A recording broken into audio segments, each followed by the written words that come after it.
ఆదిలాబాద్లో వెంచర్లకు సంబంధించిన అక్రమాలు వరుసగా వెలుగులోకి వస్తున్నాయి. కొద్ది రోజుల క్రితం వరకు అధికార పార్టీ ఎమ్మెల్యేగా ఉన్న జోగు రామన్న ఈ అక్రమ పరంపరలో సూత్రధారి అనే ఆరోపణలు సైతం వినిపిస్తున్నాయి.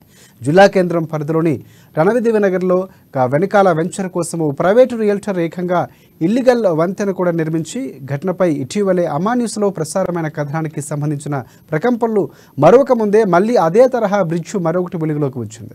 ఆదిలాబాద్ రూరల్ మండలం పరిధిలోని తంతోలి మార్గంలో వెలిసిన ఈ ఇల్లీగల్ బ్రిడ్జ్కు సంబంధించి ఇప్పుడు చర్చ జరుగుతుంది. ఆ ప్రాంతంలో ఏర్పాటు చేసిన వెంచర్లోకి వెళ్లేందుకు దీన్ని ఏర్పాటు చేసినట్లుగా స్థానికులు ఆరోపిస్తున్నారు. ఇదే విషయంపై ఇవాళ కలెక్టరేట్లోని ప్రజావాణిలో కలెక్టర్ను కలిసి ఫిర్యాదు చేశారు. తక్షణమే అక్రమార్కులపై చర్యలు తీసుకోవాలంటూ వారు డిమాండ్ చేశారు.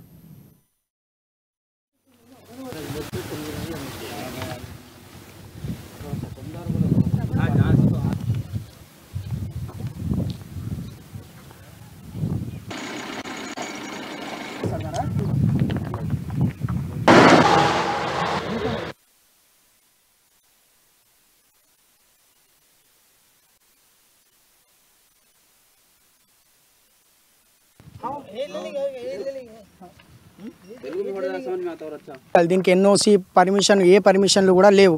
మళ్ళీ ఇంకోటి అక్కడ ఉన్న లేవట్కి రేరా రిజిస్ట్రేషన్లు కాలేదు, మళ్ళీ దానికి పర్మిషన్ లేదు. మళ్ళీ డిటిసిపి అని ఉంటుంది, దానికి కూడా పర్మిషన్ లేదు. ఇది అక్రమంగా రియల్ ఎస్టేట్ మాఫియా వాళ్ళు చేస్తున్న దౌర్జన్యం. ఇది ప్రజలను అందరినీ మోసం చేస్తున్నారు ఇట్లా కట్టబెట్టి.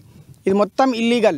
ఇది 13 ఎకర్ల చిల్లర ఉంటుంది. ఇది ఇక 200 చిల్లర ఫ్లాట్లు ఉన్నాయి. దీంట్లో 100 చిల్లర్లు ఏదో అమ్మేశారు.